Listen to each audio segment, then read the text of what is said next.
You're watching The 7 from WATE 6 on your side. Good evening, I'm Bo Williams, and welcome to The 7. Let's get a look at the big 7 stories right now. And first up tonight, an apparent murder-suicide that left a Sevier County court clerk dead. Tennessee Bureau of Investigation is digging into this big story. The TBI tells us that one of two bodies found inside a home on Eagle View Drive is that of Sevier County General Sessions Court Clerk Connie Holt. Now, the other body, according to the Bureau, is that of Eric Peters, described as her boyfriend or fiancé. Holt started working for Sevier County in 1994 and was elected clerk in 2002. Today, we heard from friends and leaders about the shock of her death and where the investigation stands. The situation appears to be a murder-suicide. Now, the investigation is just beginning. So forensics, all sorts of other things to look at, and so that may prove to be otherwise. It was very unexpected. It was something way that no one would have ever thought.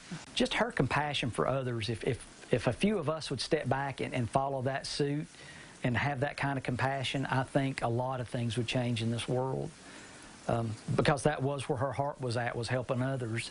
She's a good lady, a good friend, and we're going to miss her.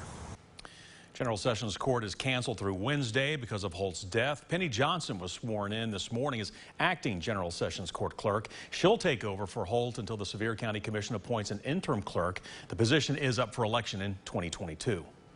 Our next big story tonight for you, a no from Knox County Sheriff to vaccinate, or to vaccine mandate. Sheriff Tom Spangler making his decision known today in an open letter to President Joe Biden. Sheriff Spangler says he will not comply with the requirement to have workers vaccinated or hold weekly tests for businesses with more than 100 or more workers. President Biden ordered federal workplace regulators to put the mandate in place in order to mandate for federal workers and contractors. Sheriff Spangler in his letter argues that people are leaving the law enforcement profession in record numbers and says if he enforced the mandate, his office would lose a large majority of its workforce, quote, putting the lives of our citizens in immediate danger. Spangler notes his deputies, corrections officers, and staff are overworked and underpaid. He calls the mandate unconstitutional and calls out the president as having a lack of regard for the U.S. Constitution and the freedom of Knox County citizens.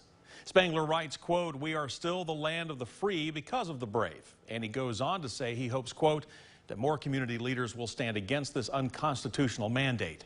And closes by saying, quote, I am hopeful they see it for what it is, government overreach. We're staying with vaccines for our next big story, this time booster shots. Tennessee Department of Health cleared the way for COVID-19 booster shots to many Tennesseans starting today. That includes all boosters of all three versions of the COVID-19 vaccine. Eligibility depends on which shot, but remember that regulators have okayed mixing and matching booster and original doses. Now, for the first time in weeks, Knox County's health department is reporting no new deaths. The overall death toll for Knox County right now stands at 909. According to the website, the county's last day with 0 recorded COVID-19 deaths was October 13th. Active cases are down by more than 100 from Friday, now at 1,278. The latest numbers for hospitalizations still those from Friday when area hospitals had 305 COVID patients. That number has been hovering just above or below 300 for the past 2 weeks.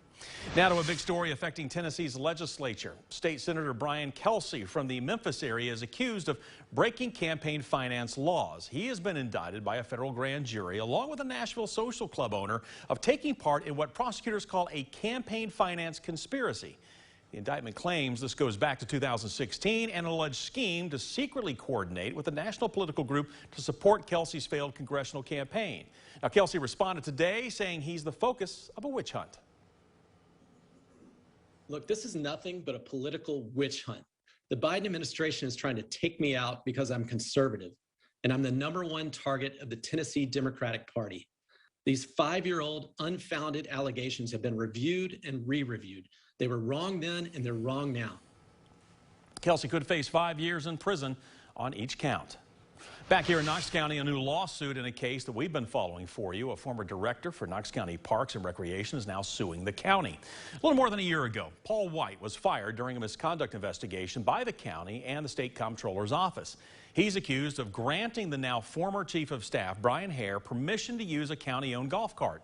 Now, during the investigation, Hare resigned, but White declined to resign, claiming another director is responsible. Now he's suing and claiming wrongful termination. The county mayor's office calls the complaint, quote, a work of fiction, and says, quote, there will be plenty of people lined up to testify about his tyrannical leadership in parks and recreation. White's attorney has already released a follow-up statement. That statement says White, quote, stands by the allegations in the complaint, and he will press full steam ahead with his lawsuit. Now, at the end of the day, Paul expects to be fully vindicated and that truth and justice will prevail.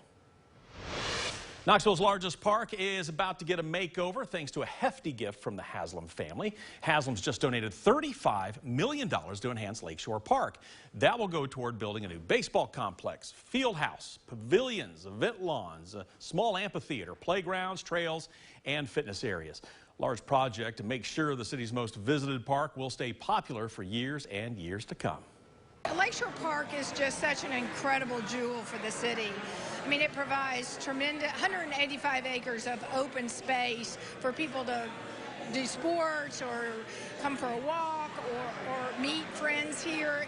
And during COVID, it's just become such an asset for this community. And so when we heard about the plan for Lakeshore Park, our family was just so excited about it and so committed that this could be just such an incredible place, an example of what Knoxville's about.